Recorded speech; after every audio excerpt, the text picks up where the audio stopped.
Oke, jadi masa Mesolitikum atau bisa kita sebut sebagai zaman Batu Tengah itu merupakan periode prasejarah yang terletak di antara Paleolitikum dan juga Neolitikum. Nah, dari zaman ini itu ditunjukkan dari adanya gaya manusia yang awalnya berpindah-pindah atau bisa kita sebut sebagai nomaden menjadi gaya hidup manusia yang menetap di suatu wilayah. Contohnya bisa berada di gua ataupun wilayah-wilayah yang dekat dengan adanya sumber air. Nah, pada zaman ini, mereka juga mengandalkan wilayah tersebut sebagai tempat untuk bercocok tanam dan juga sebagai tempat untuk bertahan hidup. Nah, mereka juga menggunakan alat batu yang lebih maju dan juga canggih daripada periode sebelumnya. Kepercayaan pada masa Mesolitikum yaitu yang pertama, animisme, yaitu mempercayai benda-benda memiliki roh yang harus dihormati. Yang kedua adalah piramisme, yaitu benda-benda yang memiliki kekuatan gaib untuk perlindungan dan keberuntungan bagi mereka. Yang ketiga yaitu pemujaan leluhur.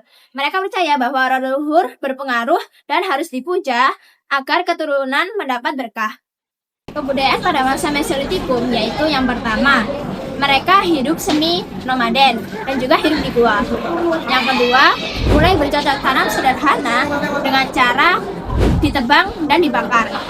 Yang ketiga yaitu mereka masih bergantung dengan alam dengan cara berburu, menangkap ikan, dan mengumpulkan makanan. Lalu yang keempat, alat batu sudah lebih halus dari pada masa Paleolitikum.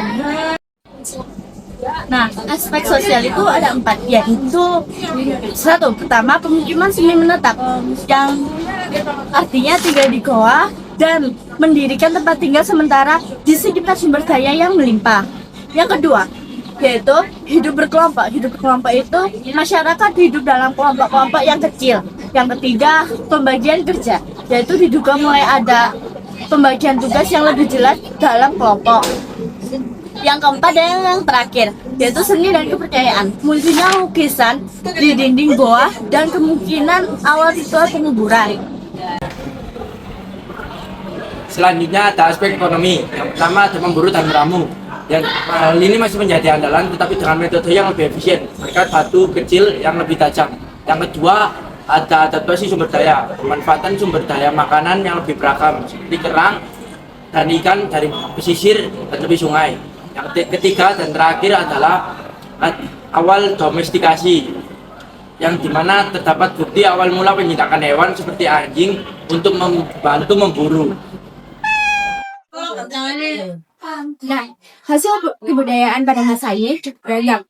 Di antaranya, yang pertama, ada tradisi sepi bilah, yaitu alat batu tipis dan tajam yang digunakan untuk memotong atau mengikat. Yang kedua, ada tradisi alat tulang, yaitu peralatan yang dibuat dari tulang atau tanduk hewan seperti belati dan mata kena. Yang ketiga, ada tradisi kapal genggam Sumatera, disebut juga Sumatralit, yakni alat batu besar yang digenggam secara langsung untuk memotong atau menghancurkan sesuatu. Yang keempat, ada lukisan di gua yang menggambarkan telapak tangan dan hewan-hewan. Contohnya bisa kita temukan di Gua Leang-Leang, Maros. Dan yang terakhir, manusia pada masa ini sudah mulai memiliki sistem kepercayaan awal, yaitu mulai mempercayai roh leluhur dan kekuatan gaib.